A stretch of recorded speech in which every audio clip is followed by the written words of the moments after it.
BBC আন্তর্জাতিক সংবাদে আপনাদের সবাইকে স্বাগতম। এই মুহূর্তে আমাদের হাতে এসে পৌঁছানো ইরান, যুক্তরাষ্ট্র এবং ইসরায়েলের সকল ধরনের যুদ্ধের নতুন আপডেট আপনাদেরকে জানিয়ে দিব। বিস্তারিত জানতে আমাদের সাথেই থাকুন।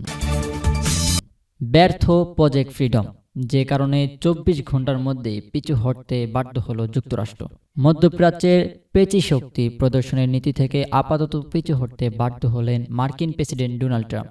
পারস্য উপসাগরে কৌশলগত গুরুত্বপূর্ণ হরমুজ প্রণালী সামরিক শক্তি প্রয়োগ করে উন্মুক্ত করার পরিকল্পনা প্রজেক্ট ফ্রিডম ঘোষণার মাত্র 24 ঘন্টার মধ্যে স্থগিত করেছে ওয়াশিংটন। বিশ্লেষকেরা একে ট্রাম্পের বড় ধরনের কূটনৈতিক ও সামরিক পশ্চাৎপদ হিসেবে দেখছেন। প্রেসিডেন্ট ট্রাম্পের বেইজিং সফরের ঠিক এক সপ্তাহ আগে ইরানের পররাষ্ট্রমন্ত্রী আব্বাস আরাগচি বুধবার চীন সফরে পৌঁছেছেন। ঠিক একই দিনে যুক্তরাষ্ট্র তাদের সামরিক অভিযান স্থগিতের ঘোষণা দেয়।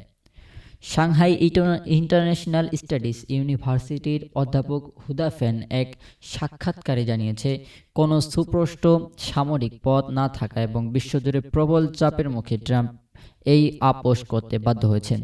অধ্যাপক ফ্যান মনে করেন, হুমকি দিয়ে যে তার পুরনো মার্কিন কৌশল এখনও কাজে আসেনি। আসন্ন ট্রাম্প শীর্ষ সম্মেলনের আগে উত্তেজনা কমানোর একটি বিশ্বব্যাপী চাহিদা ছিল। এছাড়া ইরানের সাথে যুক্তরাষ্ট্রের আস্থার সংকট প্রকট হওয়ায় বেইজিং এখন মধ্যস্থকারী হিসেবে অত্যন্ত শক্তিশালী অবস্থানে রয়েছেন।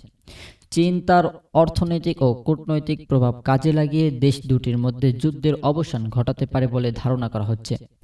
এই সংঘাতের ফলে মধ্যপ্রাচ্যের নিরাপত্তা মানচিত্রে বড় পরিবর্তনের আভাস পাওয়া যাচ্ছে। বিশ্লেষকদের মতে, এই পরিস্থিতির পর মধ্যপ্রাচ্যের দেশগুলোর মধ্যে কৌশলগত শাসন বা নিজেদের সিদ্ধান্ত নিজেরা নেওয়ার প্রবণতা আরও বাড়বে।